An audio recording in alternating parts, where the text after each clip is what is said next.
Hi friends, आप लोगों को स्वागत है मेरे यूट्यूब चैनल पर। ये एक गांव की कहानी है सास बहू का। आप लोग देखिए और एंजॉय कीजिए।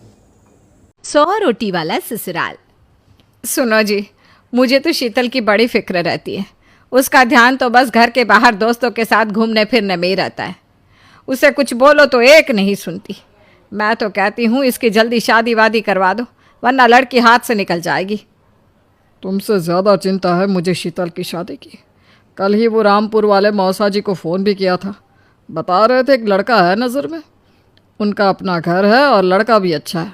अरे तो फिर बस बात चलाओ ना, एक बार देखे तो सही लड़का और घर बार कैसा है। कौन से लड़की की बात चल रही है यहाँ? तुम्हारी शादी की बात चल रही है बेटी। अब तुम्हारी शादी की उम्र हो रही है तो लड़का तो देखना पड़ेगा ना। उफ़ो, मुझे अभी नहीं करनी शादी वादी। ये तो मेरे खेलने कूदने के दिन है। बहुत खेल कूद ली तुम, अब घर के काम धाम सीखने की कोशिश करो, समझी? ससुराल जाकर हमारी नाक मत कटवा देना। सब्जी काटनी तो आती नहीं इसको, तो नाक ही कटवाएगी। अरे मैं इसे शादी तक अच्छे से सब सिखा दूंगी। आप तो बस उस लड़के से इसकी शादी के बाद चलवाओ। कुछ दिनों बाद कुणाल और उसकी माँ शीतल को देखने घर आते हैं।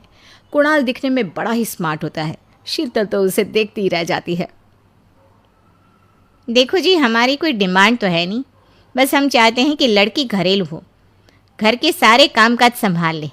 अब आपके परिवार में तो बस 3 ही लोग हैं, पर हमारा तो खूब भरा पूरा परिवार है। बाकी हमें लड़की के घूमने फिरने दोस्तों से मिलने से कोई दिक्कत नहीं है। घर का काम करने के बाद जो चाहे सो करे।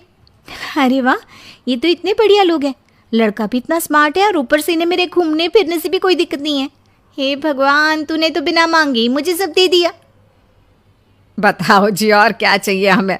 हमारी तरफ से तो रिश्ता पक्का है जी। बस फिर तो हंसी खुशी शीतल और कुणाल की शादी हो जाती है।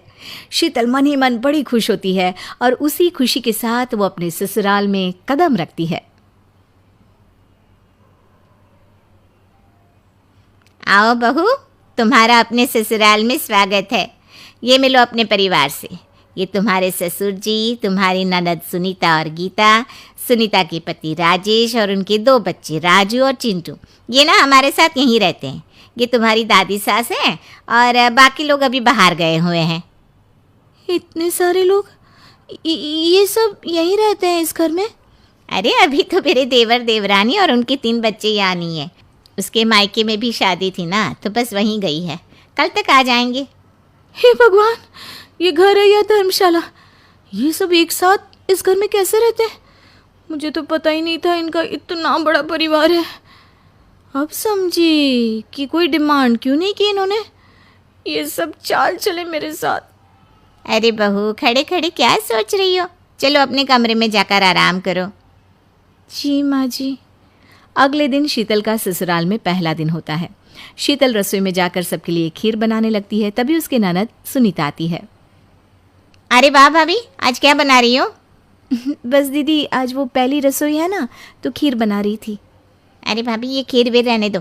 घर में 4 लोगों को शुगर है और कुछ लोग मीठा ही नहीं खाते। आप ना सीधा खाना ही बना दो। क्या फ़र्क पड़ता है, मीठा बने या नमकीन?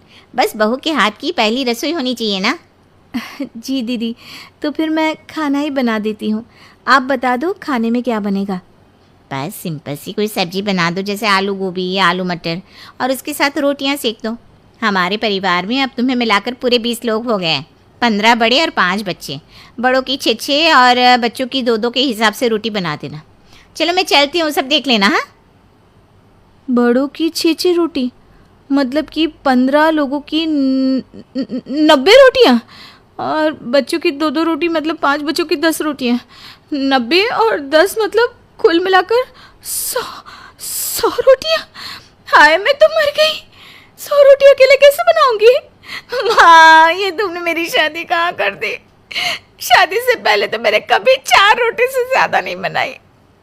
शीतल एक बड़ी सी परात में 100 लोगों के हिसाब से आटा निकालती है और उसे गूंथना शुरू करती है। आटा गूंथते गूंथते शीतल के पसीने छूट जाते हैं। उसके बाद बारी आती है रोटी बनाने की।